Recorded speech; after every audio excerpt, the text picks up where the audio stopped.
Hello and welcome to some more Star Citizen. Yesterday, Chris Roberts reappeared, posting on the Star Citizen forums after a seemingly long absence, talking about his plans for multi-crew on large ships, the room system, which sort of like deals with atmospheres and life support, fires, oxygen, and basically what is damage control for ships and how that's going to be handled by the crew. This was in response to a thread asking where these systems are after 4 years. If you've missed my video on that or the original post, I will chuck it down below. We have some updates and it's a little spicy. Ever thought what Chris Roberts thinks when he sees a negative or critical post that's dismissive or complains about Star Citizen's taking forever, it's never going to be done, anything like that? Well, you're about to find out. After Chris posted the plans for what I will deem as damage control and the room system on ships, the original poster went on to reply to Chris saying, "Chris, it's the same old, same old.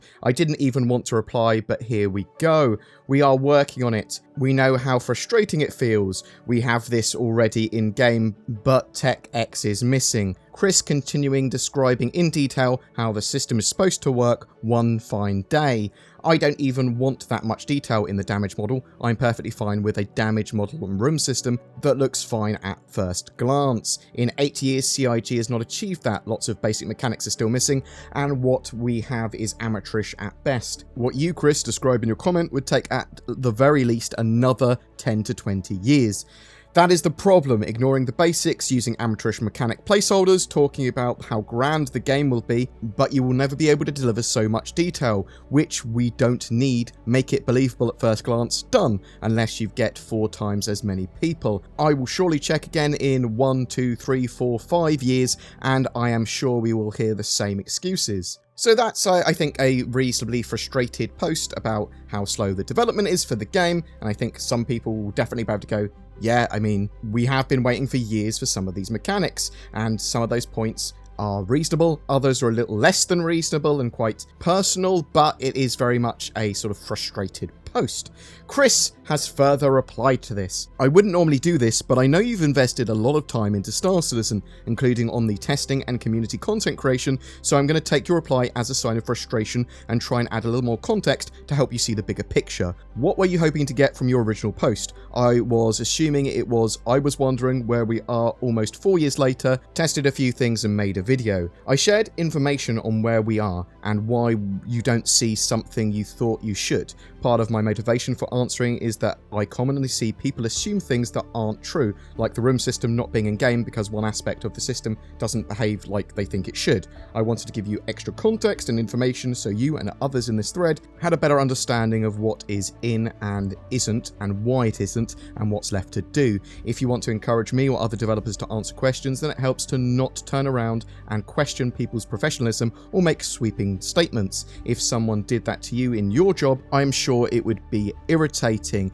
I have a thicker skin than most of the developers at CIG and realise that not everyone is speaking in their first language or realises how they phrase things might not have been the best, but in general it is best to approach things with constructive criticism, leaving the ad hominems out. You wouldn't be putting this much time into something if you didn't care. So why put energy into posting something that a developer will dismiss because it feels like an attack? I can tell you that being considerate of someone and treating them with respect will get you much further than being dismissive. The development team reads these forums and other places like Reddit, and the community's feedback really helps, but the feedback that gets actioned on, that gets passed around internally and is discussed is the constructive type, not the overly negative type. Just saying something sucks isn't helpful. Explaining why it sucks for that user and their ideas to potentially rectify it is helpful. My biggest disappointment with modern internet discourse is that there's a significant amount of cynicism, especially in forum or Reddit debates, and a portion of people assume the worst. If a feature is missing, late or buggy, it's because the company or the developer lied and or is incompetent, as opposed to the fact that it just took longer and had more problems than the team thought it would when they originally set out to build it. Developers by their very nature are optimistic. You have to be to build things that you've never ever built before, otherwise the sheer weight of what is needed to be done can crush you. But being optimistic or not foreseeing issues isn't the same as lying or deliberately misleading people. Everyone at CIG is incredibly passionate about making Star Citizen the most immersive, massively multiplayer, first-person universe sandbox, and everyone works very hard to deliver that. If we could deliver harder, faster, better, we would. We get just as frustrated with the time things take. We practice bottom-up task estimation, where the team implementing the feature breaks it down and gives their estimation of how long it will take them. Management doesn't dictate timelines. We just set priorities for the teams, as we always have a lot of things to do at any one time than we have people to do them. We are constantly reviewing and trying to improve our agile development process and how we estimate sprints. As the code, feature, and content base grows, there is more maintenance and support needed for the existing features and content, which can eat into the time a team has for new feature development, meaning you always have the push and pull of the current quality of life in a release versus delivering new features and content. The same push and pull exists in the community, as there is a strong desire for polished, bug-free gameplay now, but also new features and content, often from the very same people. Things like salvage haven't been pushed back on a whim, but because in terms of our priority, we felt that it would be premature to work on salvage before the iCache and physical damage system is implemented in the game, as this fundamentally changes how we manage state, handle damage, and debris. So when presented with a priority call to make on resource allocation, we deprioritize salvage in order to build the infrastructure to really make it sing, as opposed to working on a system where we have to refactor when the iCache and new damage system came online. We have also decided that we want to invest more time into quality of life, performance, and stability in Star Citizen, as it is actively played every day by tens of thousands of people. On normal days, we have an average of over 30,000 different people playing, and at the peak during events this year, we've hit 100,000 unique accounts playing in one day, which is pretty impressive for a game in its early alpha state. We are on track to have over 1 million unique players this year. Star Citizen already has the main gameplay loops of a space sim, cargo hauling, commodity trading, mercenary, pirate, bounty hunting, and mining. Just spending time refining and finishing out these would make Star Citizen, with all its detail and fidelity, more engrossing than any finished space sim you can play today. We've shown a preview of the new roadmap format that we are working on. Part of that motivation for changing how we share the tasks we are working on and their progress is so the community can get better visibility into hard choices that we face every day on the project and see what exactly every team is working on, as opposed to just the few tasks we feel comfortable sharing because we think have a high probability to make that quarter. When we make a priority call and move up or add a task, there's always something that needs to be pushed back. The new format, which tracks our 58 feature and content teams that work on Star Citizen and Squadron 42, will be able to show what each team is working on, and if a new initiative like improving the cargo hauling experience gets added, you'll see the tasks that get pushed back on the teams that will work on this new initiative. As a point of data, these teams can be anywhere from 4 people to over 20, and of the 58 teams, only 11 are exclusively dedicated to Squadron 42 and 12 for Star Citizen, and the rest are shared, like graphics, engine, actor, vehicle, AI, VFX, sound, and so on. Although a lot of priorities for things like actor, vehicle, and AI are driven by what Squadron needs.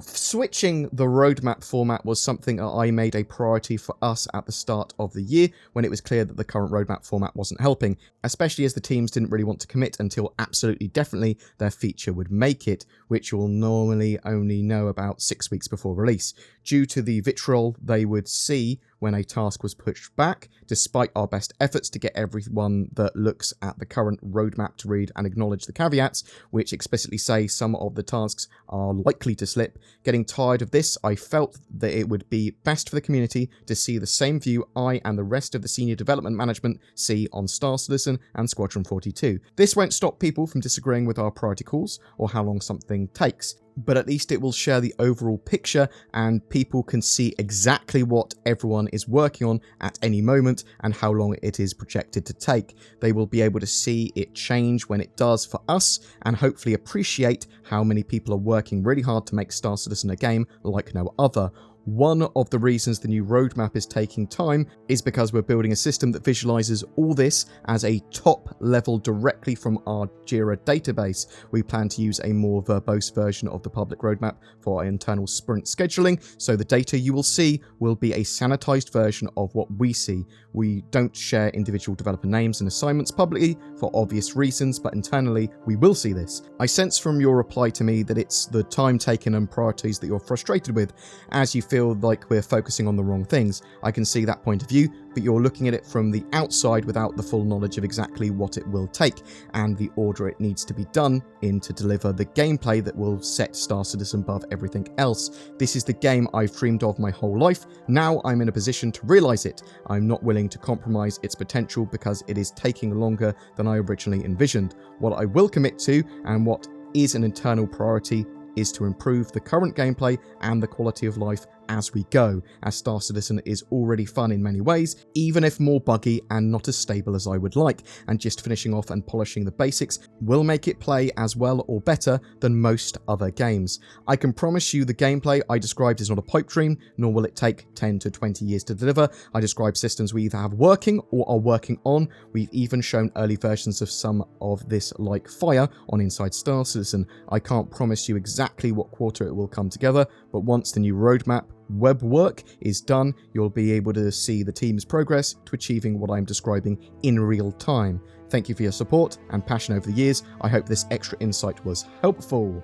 I, for some reason, love Star Citizen drama. I love it. I don't know why, it's a dark part of me. Now, some of you might think that original poster's criticism is well-founded, or reasonable, or a bit rude, but has points, or entirely unfounded. There's going to be a range of people. Something that I did want to mention, Chris basically says you're not seeing the full picture because you can't see the full picture yet. That's true. CIG have not been great with their communication. It is their fault, quite genuinely, that we don't see the bigger picture, and they could have been giving us the bigger picture, but they are also saying we're working towards giving you the bigger picture with the new roadmap. So some of this has already sort of been addressed. It just takes time. And that's one of the big issues as well, time. People don't like waiting, and a lot of people have waited for a very long time. To be honest, I just like knowing that the devs and Chris read the forums and they will take the time to reply. Admittedly, this is actually pretty new from Chris getting involved, especially this much with a post, but it's great that he did.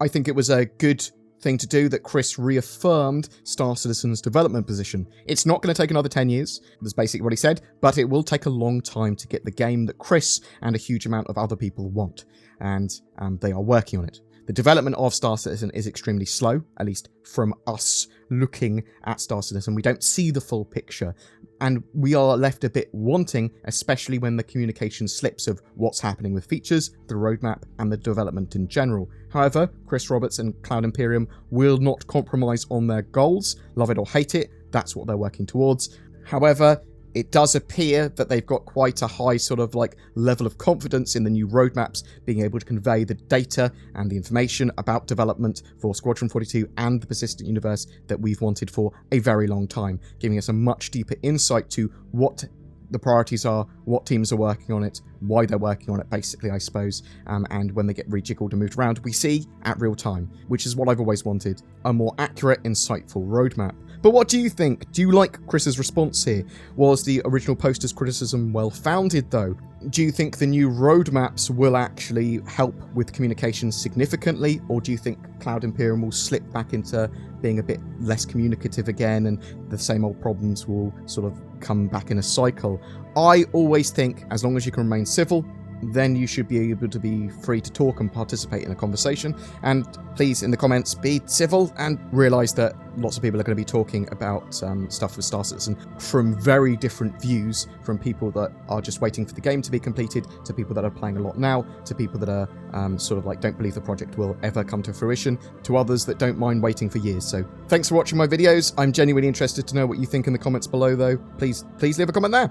What am I shilling for today, I hear you ask? Do you hate it when people steal all of your money and your house over the internet? I know I do. NordVPN may have been invented by wizards to help protect your personal data from the prying eyes of the dark web, a sinister cabal of technomancers that grow in power the more they know about your browsing habits. The true story of NordVPN's origins are unknown and lost to the ages, and without using facts, no one really knows how it provides more accessibility to otherwise censored websites or a safer security experience for all that use it. All I know is that it does, and that when you sign up to it, the power level of my bank account grows, and I use it, and maybe you should too. Every month we have a giveaway for a Star Citizen ship. For this month of September, it's for the Talon Light Fighter, the Battlebird Glass Cannon. Just comment on any of my videos made during September 2020 to be in for a chance of winning that. That ship should be flyable by the end of the year. If you'd like to further support the channel, there is Patreon or YouTube channel memberships via the join button down below. That will net you some exclusive content each month, but sharing videos, liking, subscribing, dinging the bell, as well as commenting and giving feedback really does help the channel to grow and give me an idea of what you guys want. Thanks very much for watching. You take care, and I'll see you in the verse.